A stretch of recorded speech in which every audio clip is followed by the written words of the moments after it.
story when I'm being... Pretend it's not there. You won't.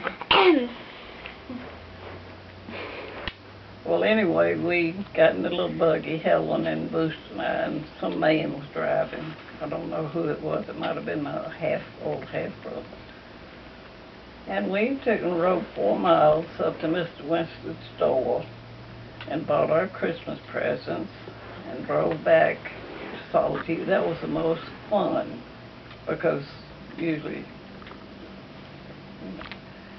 and wrapped our presents and took them to school. But that was the only time I ever rode in that buggy. But it always stayed out. They had they called it the shop, and the shop was in the middle with anvils and all that kind of stuff Daddy had. He was real neat. And on one side it was the buggy, and on the other side was the wagon, and in the middle was the shop. And anyway, it was just amazing. And Daddy had had a car before I was born. He still had it after I was born, but I never did ride in it. And I think one time he had an accident or either slipped off a road, which was red clay, and I guess maybe it had some gravel, but he went into a ditch and he parked the car and never tried to drive it again. And I remember, the only thing I remember about the car was when somebody came to buy it, and they had a big car shed built out from the house.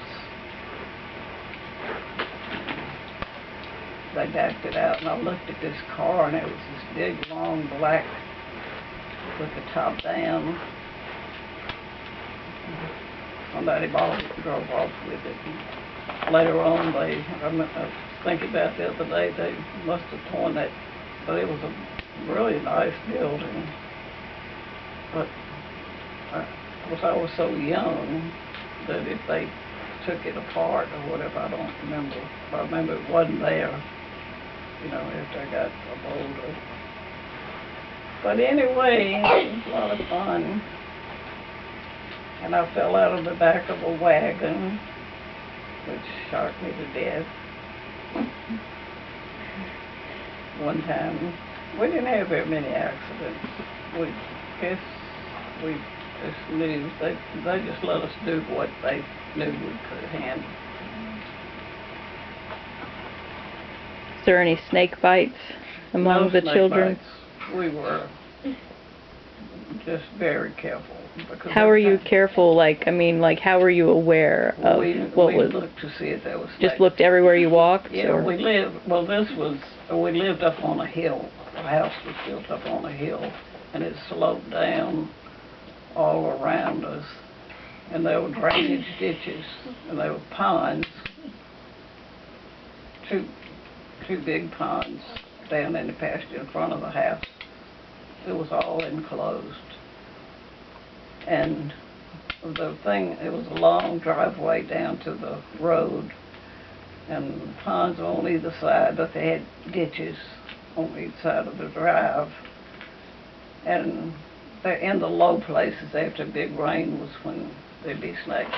But what I remember, I think the reason we were so careful is one of the black men on the place, I don't know who he was, but he got bit by a snake stepping in one of those drainage ditches, and it killed him. And it was a mox snake, I guess. And so we heard that story, and we all knew that after a rain or whatever, or in those lower places that we, you know, you just be careful. So you naturally, because to this day I'm scared of snakes, you know, they can bite. Tell them about the red ball that you saw sitting outside the window one night. It was really interesting. What? We had grapevines to swing on. There weren't very many places where we did, but we had fun there. And one time, Boost and Helen and Sport and I got upset with Mom and Daddy about something at the house. And this house that was down the hill from us, there was a barn built to go with that house. And so we were going to run away from home. We were just upset because we couldn't do whatever we wanted to do.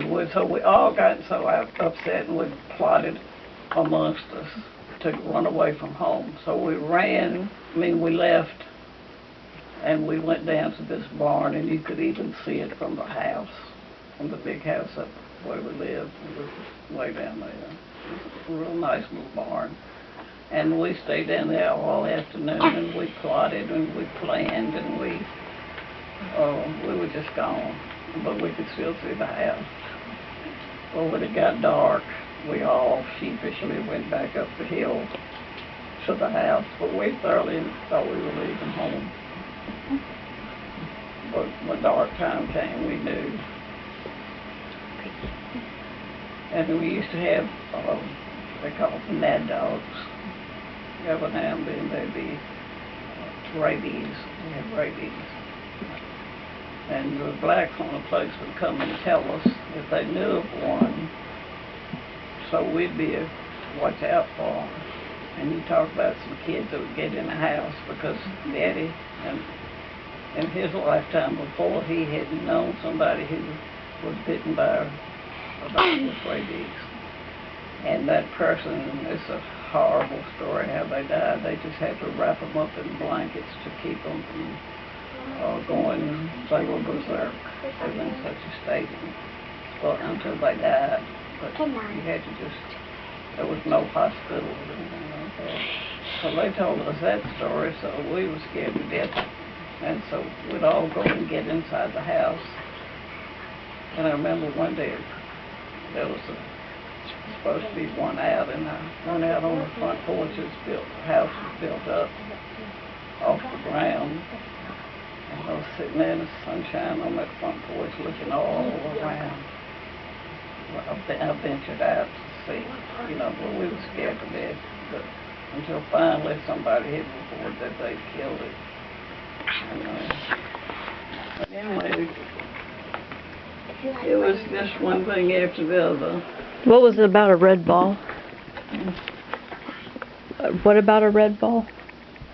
A red ball of fire, Mom saw. Oh, that one.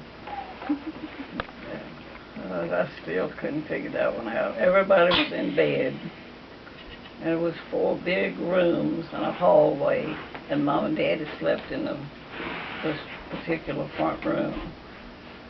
And we had lamps. Back then there was no electricity, and the windows were huge, and there was a mantel and a mirror up on the mantel that we used. But for some reason, I guess I had done my homework, and we slept across in another big bed. Room. But anyway, I never did like to go to bed. Mama said I was the hardest one. So, but anyway, I walked by the fireplace and over by this window, and there was a round table there that we kept magazines and everything else. And what I was doing over there, I don't know, but the bed was back here. But anyway, I happened to look out that window, and there was this big ball of fire. Big round ball, red. I don't know if it was fire or what, but it was this big around. And I watched it come up from down the hill, and it came up to the window, and it turned and went out. And it scared me to death. I didn't say a thing to anybody. It came up to the window you were at? Huh? It came up to the window you were at? The ball of fire, but they tell me that's the way they gas forms in some of those low places, and it makes a ball of fire. I don't know that it's fire or what it was, just a ball of red gases. How big was it? About this big around, about that big around. And it came up to the window and turned and went out toward the front porch in the front. But I didn't wait to see where it went. I went and got under cover. Wow. Daddy and them were already in the bed. You were just alone and had no one to tell, and When I walked over there, I guess being the oldest or what, maybe I was a little bit more. But I went over to that table for something, and it was a big mantle, and I kept all the things up there in a big mirror. And of course we had, with the dresses and everything in the house, we had mirrors, you know. But that was, for whatever reason, it was up there. I guess that's where Daddy combed his hair. You know, Mama's was about 5 feet tall, and when for years and years, her hair came down to her knees. And finally she had it cut off, and Daddy had a fit. But, so I know she didn't use a mirror, but I'm sure Daddy probably used it to brush his hair. But anyway,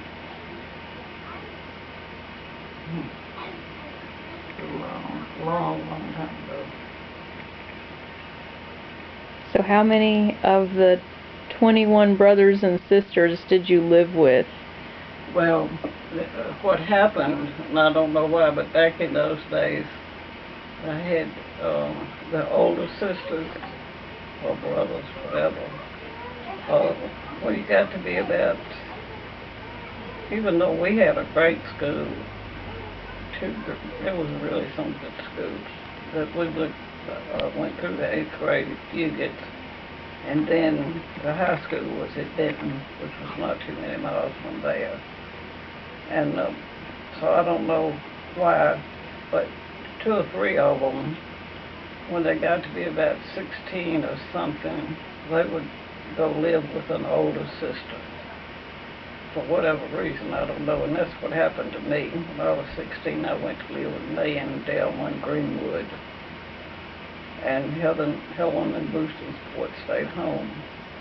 And they did graduate from Benton High School, but I don't know why.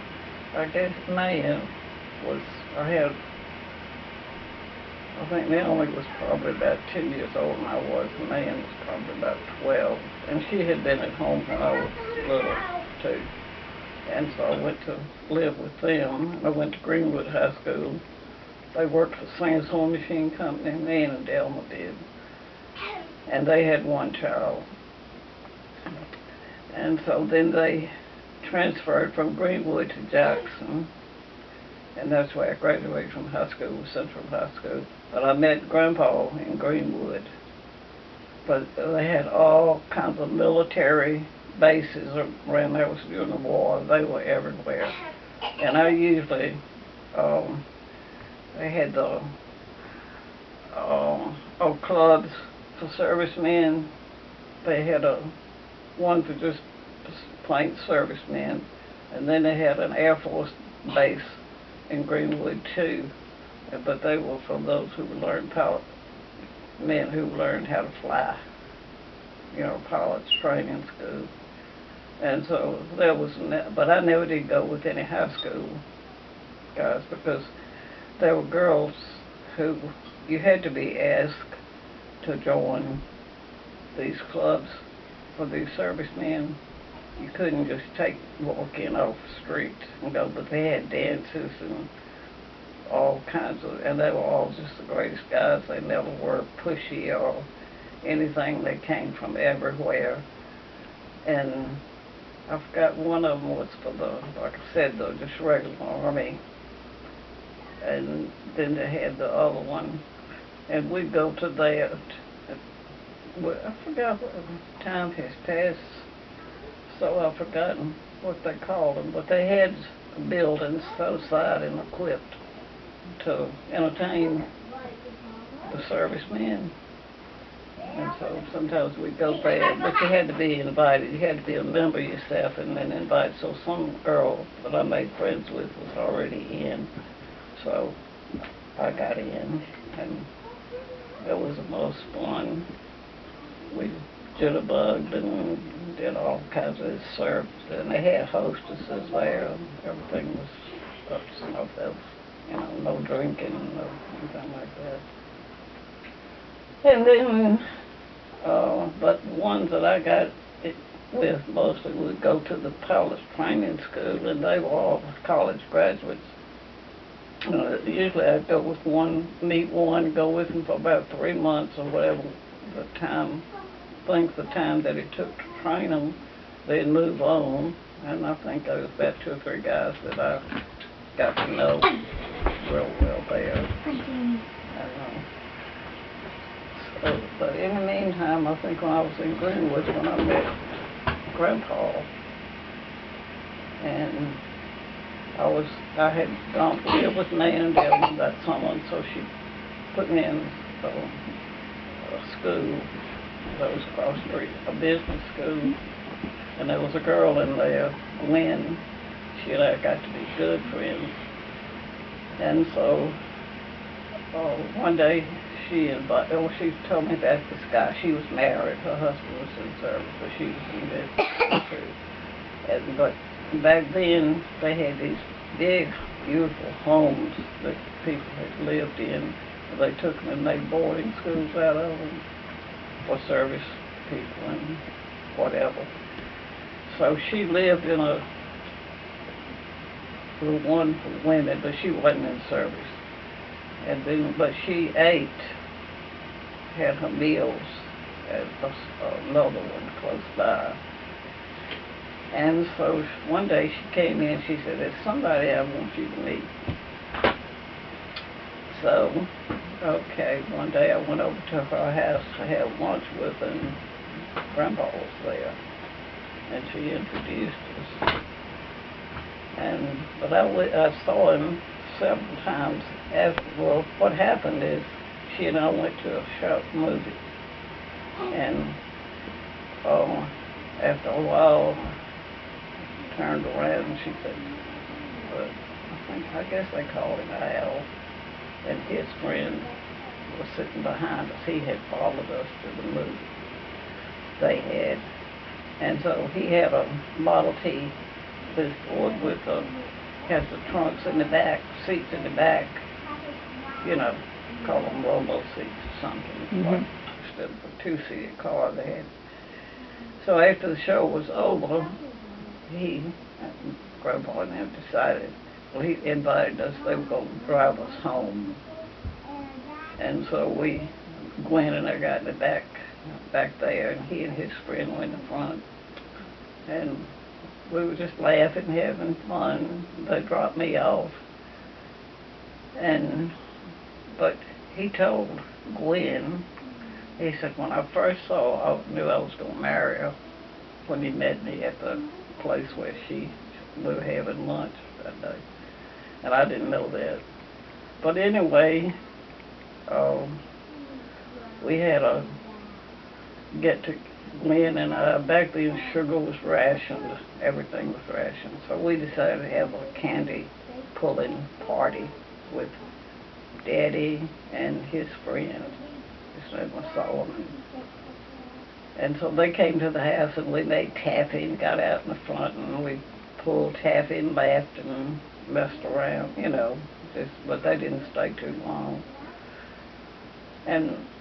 But I'd see him every now and then at a football game, but he was with another girl that worked at Woolworth.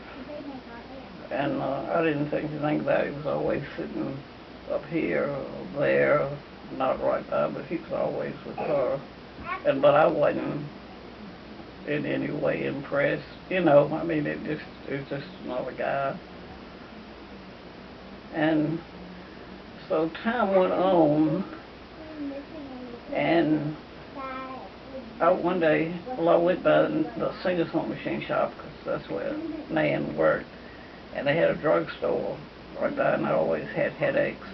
And so I went right up out of this singer shop up to the drugstore in the corner and got a Coke and an aspirin. And when I was sitting there, somebody walked up behind me, and it was Daddy, Grandpa.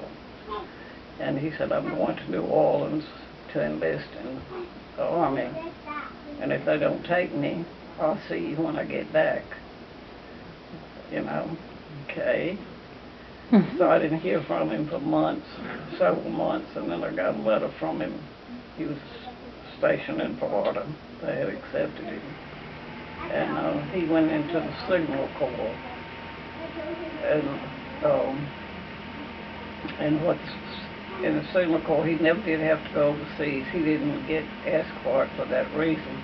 But on the East Coast, the Germans had threatened with torpedo ships, to bomb the United States from that side, all up and down from New England all the way down to Florida. And that's where he was stationed all during the war. They watched out for German torpedo ships or anybody that would try to invade us. And so when the war was over, they put him in the army and sent him to Germany because the war, it had been signed, but they didn't trust the Germans not to act up again, so they sent a lot of military men to Germany, and that's where he spent the rest of his time. But before he went, he was stationed in North Carolina. Would you turn off the heater? And so I went and stayed with him 3 months. I was working in the war. I got a train and went to... What's the password? Oh, where's that big place where they play golf in North Carolina? It was that town, beautiful city. And I went, and it was January that I went, and that's why I got pregnant with Boobie. I stayed up there with him 3 months until they shipped him overseas to Germany. And so when he got back, Boobie was 5 months old. But I had gone back to Saltitude, Jackson. I had Boobie in a military hospital in Jackson. So anyway, Heather, what's the name of that place where it wasn't North Carolina, it was Georgia, where they play golf? Or North? It's in South Carolina, isn't it? It's a real well-known place. I can't remember. But that's where he was stationed to go overseas. And so he and I both went back to New Orleans together, and he took one train to go overseas, and I took the train to go back home, and I was about 3 months pregnant then. So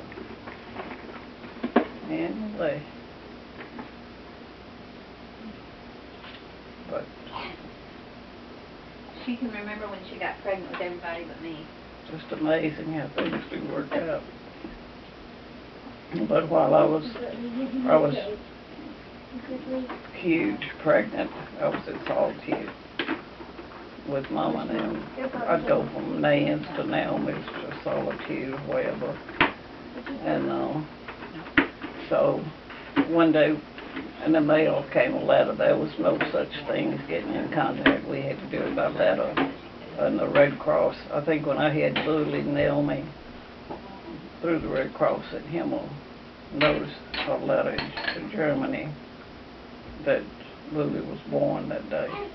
But there was nothing like this today with communication. Yeah. And gosh, I'm getting old. I can't remember what I was going to say. What I was going to say. We had, like I said, these big dresses, huge things in the rooms with big mirrors. And in the mail, I got a letter, and I had won a beauty contest. And as it turned out, they were stationed, I guess, overseas. Somebody was the main newspaper for the Army. I forget what they call it now, but it was nationally known. And so he had a picture of me, and in his, it was all his friends, all the Army friends that were all around him, and so they were trying to decide what pictures to send in. But Grandpa wasn't going to send mine in or whatever, but one of his friends just kept looking at my picture, and he said, if you don't send that in, I am. So sure enough, I didn't know anything about it. So they he sent it in, and I won. My picture won, and so they gave Grandpa a free trip to England. That was for prize. Whoever won, so I won first place. So he went to England even though Robbie... When I got the letter and I read it, and I was at Solitude, and I was standing there in front of the mirror, this big pregnant, I said, how in the world can anybody win a beauty contest? I was so awkward. My first pregnancy was so strange, you know. I felt so different, you know. But anyway, I remember those two. That letter came in. There was my picture in the magazine that he'd sent me, the paper. And I just, no way, you know.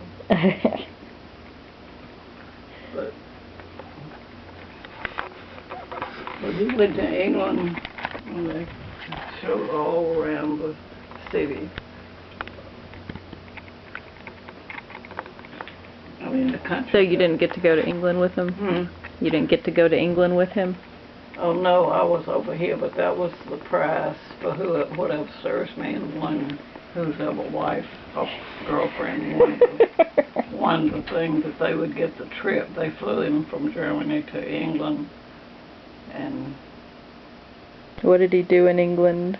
oh, he was sightseeing, and it was an all expense paid trip for him.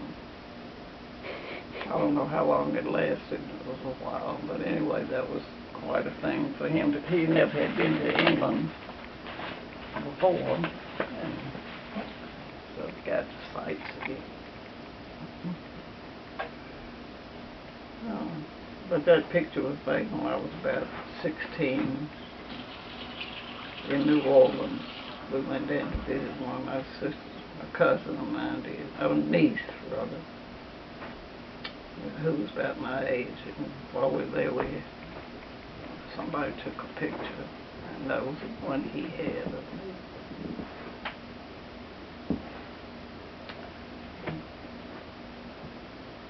Here I am reminiscing, 88, almost 89 years old. But things were so different back in those days. Just totally different. When I lived in New Orleans, I could, 9 o'clock at night, Helen and Layton, my sister and her husband, had moved to Gretna, which was across the Mississippi River from New Orleans. And I thought nothing of getting on the ferry boat at 9 o'clock at night.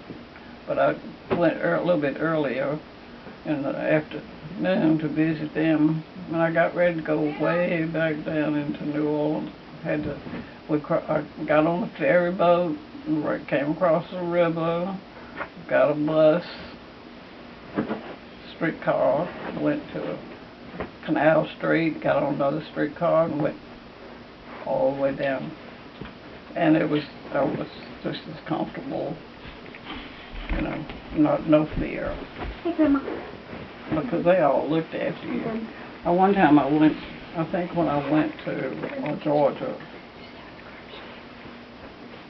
that last trip I made, I was on a train from New Orleans to there, and we didn't really talk a lot to people, but there was always servicemen on trains, buses everywhere, so they found out that I was going. It was dark, it was in the middle of the night, and somehow they always looked after us. I wish I wouldn't do that. No, please don't do that. But anyway, what was so amazing, to show you how safe it was, I was rode on that from New Orleans to that place, Georgia, and I'm sure there were some servicemen on. Well, there were mostly. And I guess they found out that my story that I was going to go, that Grandpa had already rented a room, an apartment there. And it was the middle of the night, and he was on call, so he couldn't meet me at the train. But these 3 servicemen decided amongst themselves, they called a cab, and they took me straight to the door. They didn't ask me anything. and I didn't know how I was going to even get there. But anyway, they took me to the door and knocked on the door and found out who the lady was and if she expected me, and turned around and left. But that's how they used to look after you, you know. But they weren't going to let me be out on the streets by myself and not have, you know, they were sure that I'd get to where I was going. I couldn't believe it. And anyway, I got to that house safely and come to find out they had a coal burning fireplace, and I never had used coal in my life in the middle of the winter. I was on the kerosene stove. Thank you. Oh my goodness. But I was so young, and I don't know, I guess I never had fear. But there were never any instances where there was any that I ever heard of. They all looked after each other, their wives, their girlfriends. It was a good time. But anyway. But we had to go out in a shed and get coal to build a fire with, and that was the nastiest. You know, I just wasn't used to having all that black.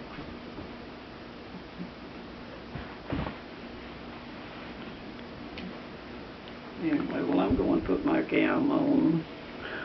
Holly, if you show that to anybody. You'll what?